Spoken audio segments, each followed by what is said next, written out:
David Menzies for Rebel News here in Springfield, Ohio, and we have returned to Springfield City Hall to, well, seek answers. Now, we were here yesterday, but City Hall was under lockdown mode. That was because a bomb threat was emailed into City Hall, as well as other organizations and institutions in Springfield.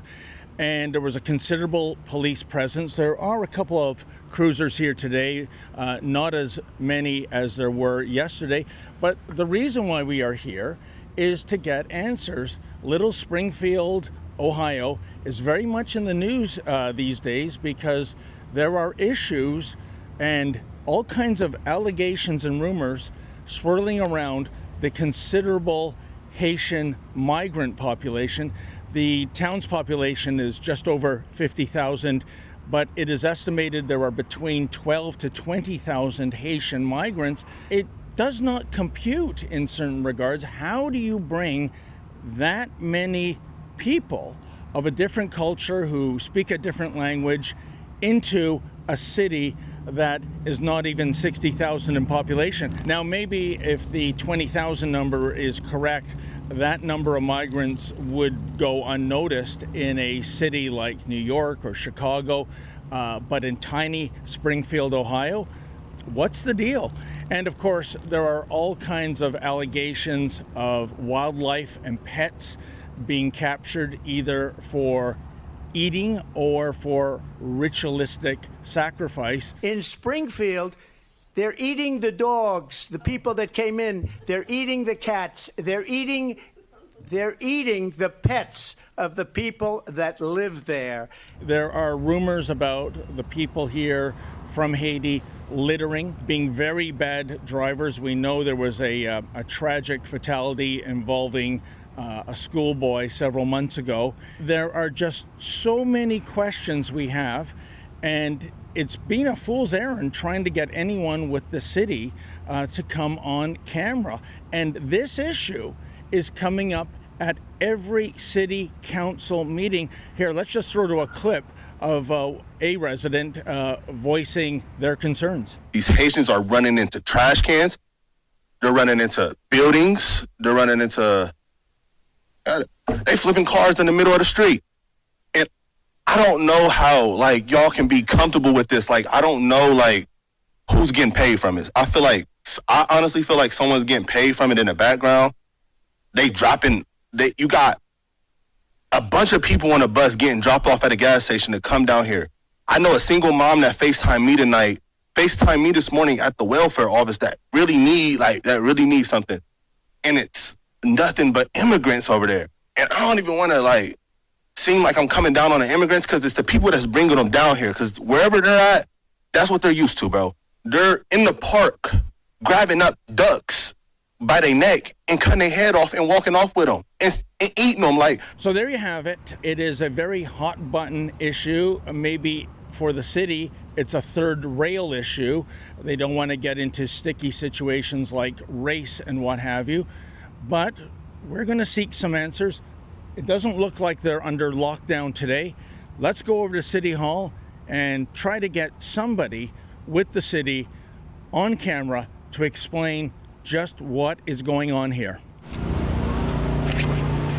Sir, we're closed inside today. Oh, you're closed inside, Closed officer? inside, yes, sir. Besides utility and taxes. Is that still about the bomb threat, or? The city's closed today besides upstairs, so.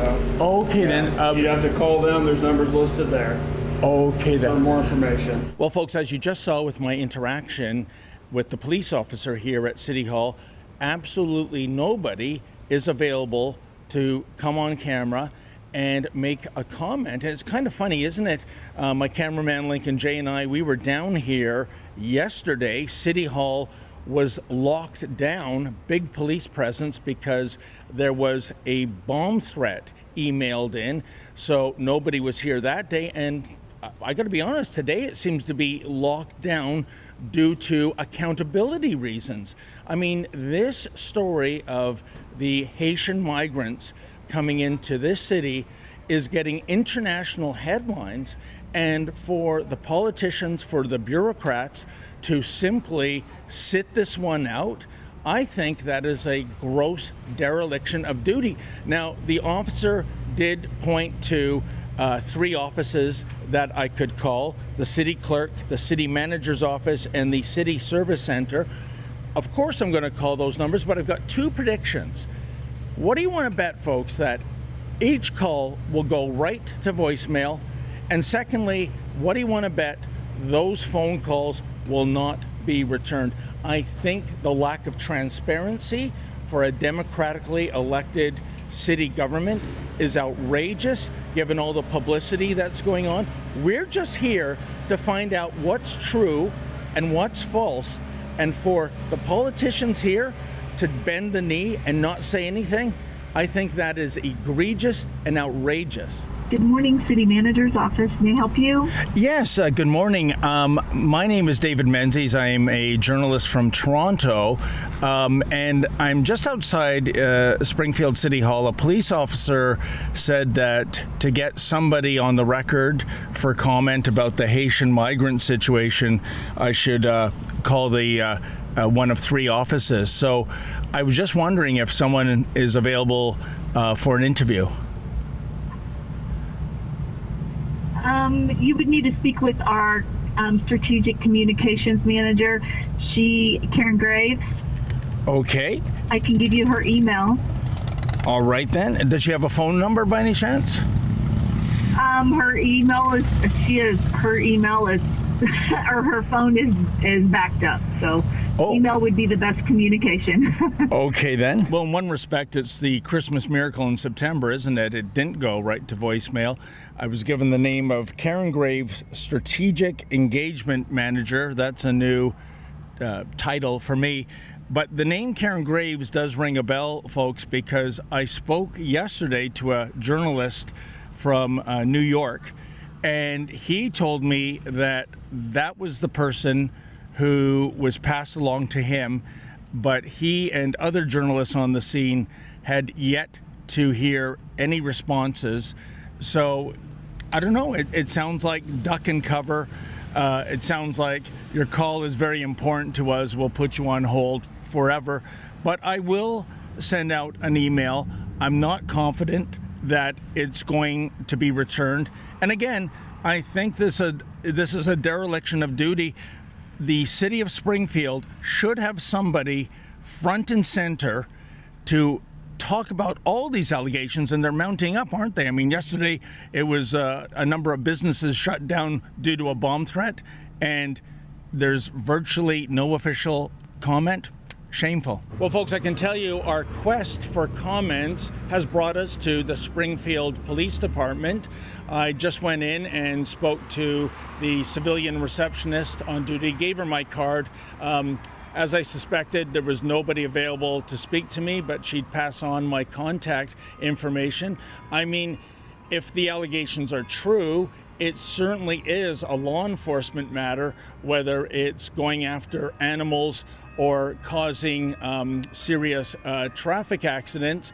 So I'll hope to hear from somebody in law enforcement before we move on. And by the way, I bumped into, of all people, in a Dunkin' Donuts around the corner, a dog warden. I guess that's the new term for the dog catcher. I wanted to ask her about these pet kidnappings and what have you. Wow, no comment. Firm no comment. I think everybody with the city or who's employed by the city has been media trained, if you will, to employ the Sergeant Schultz method of communications. I know nothing. I saw nothing. You know, folks, the number of stories coming out of little Springfield, Ohio, it is just incredible. And we're here, that's Lincoln J and I, to get answers, to find out what's true and what's false. But you know what? We need your help. Can you please chip in so that we can cover our modest expenses? We expect we're going to spend about $1,200 on gas, food, and lodging. Please go to thetruthaboutspringfield.com. That's thetruthaboutspringfield.com. And if you're able to, kindly make a donation.